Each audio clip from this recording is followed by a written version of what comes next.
Main component है हमारे circuit के। एक रेजिस्टर,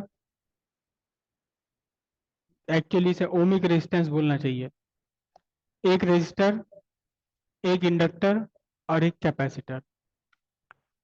इनमें से रेजिस्टर का बिहेवियर डीसी यानी स्टेडी करंट के लिए और एसी करंट के लिए एक सही है। कैपेसिटर और इंडक्टर का बिहेवियर डीसी के लिए कुछ और है और एसी के लिए कुछ और है। कैपेसिटर डीसी को पूरी तरह से ब्लॉक कर देता है आफ्टर इनिशियल करंट, और इंडक्टर डीसी के रास्ते में कोई ऑब्स्ट्रक्शन क्रिएट ही नहीं करता, जबकि एसी के रास्ते में दोनों ऑब्स्ट्रक्शन क्रिएट करते हैं। इसी तरह इनका जो बिहेवियर है, ये कितनी पावर डेसिपेट करेंगे, कितनी इलेक्ट्रिक एनर्जी को कन्वर्ट करेंगे पर सेकंड या पर साइकिल किसी दूसरी फॉर्म में, ये भी सबके लिए अलग अलग है। तो एक एक करके तीनों के लिए स्टडी करेंगे।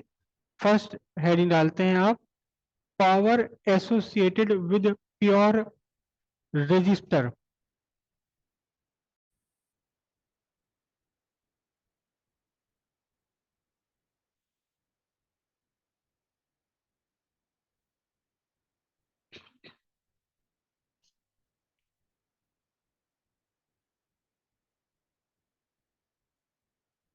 रेजिस्टर कह दो या रेजिस्टेंस कह दीजिए, दोनों एक ही बात है। Power associated with pure resistance या प्योर रेजिस्टर। डायग्राम की रिक्वायरमेंट कोई नहीं है। ईएमएफ कितना अप्लाई किया आपने, ई नॉट साइन ओमेगा टी। ठीक है, जब आपने ईएमएफ अप्लाई किया है तो इसमें करंट और ईएमएफ दोनों सेम फेस में है। Instantaneous current I equals I naught sine omega T. तो पावर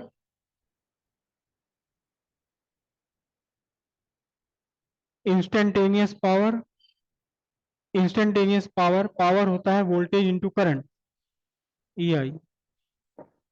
और पावर क्या है in terms of energy, power is the rate of dissipation of energy, rate of doing work, equals E कितना है, E naught sine omega T. I कितना है, I naught sine omega T. तो फिर small amount of work done in small time d t, E naught I naught sine omega t. ठीक है, d t. Okay, then total time, total work done, total work done by the source कब, over one complete cycle, over one complete cycle of AC. तो total work find करने के लिए आपने simply क्या कर देना है, आपने टोटल वर्क फाइंड करने के लिए डी डब्ल्यू को इंटीग्रेट कर देना जीरो से लेकर टी तक, zero to t E naught I naught sine square omega t d t. E naught I naught constant, zero to t क्या बनाना पड़ेगा हमें से, one minus cos two omega t by to.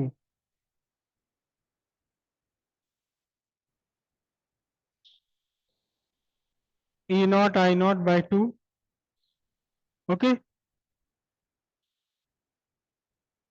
Direct लिख दूं, चलो एक एक स्टेप ले लेते हैं बीच में, वन माइनस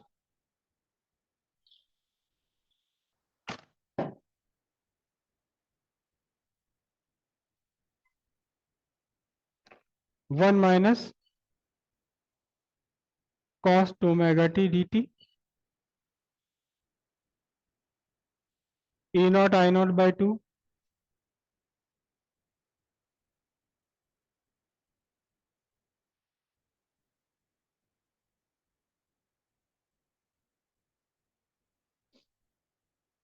क्या बनेगा बताओ इसका? ये तो कैपिटल टी हो गया, और ये क्या बनेगा? माइनस, अच्छा साइन है टू अपॉन, चलो मैं इसको फिलहाल स्मॉल टी लिख रहा हूँ यहाँ, क्योंकि हमें लिमिट्स देनी पड़ेंगी पूरे की। ठीक है, इस पार्ट को जरा अलग से सॉल्व कर रहे हैं कहीं हम, जीरो आना है सारा। लिख दूं डायरेक्ट जीरो या अलग से सॉल्व करूं? हाँ, जीरो आएगा ये, लिख दूं ना जीरो, कंफर्म? ठीक है,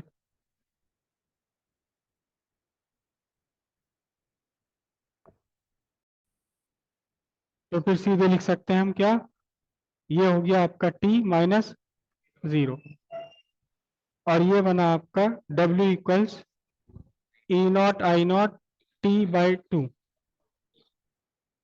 जूल। ये है आपका work done over one complete cycle zero से टी तक। तो एवरेज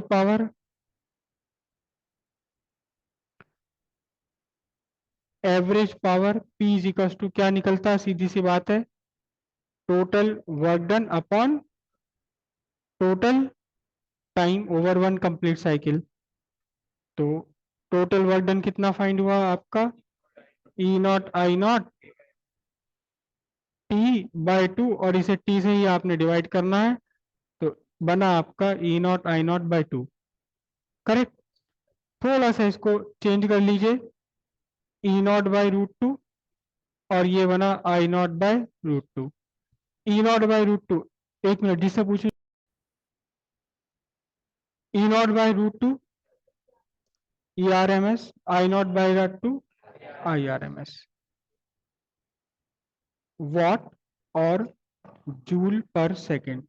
ये आपका फॉर्मूला बन गया average power associated with pure resistor. जैसा एक साइकिल में वैसे ही अगली साइकिल में, तो टोटल टाइम कुछ भी ले लो, यही पावर आपकी बनी रहेगी।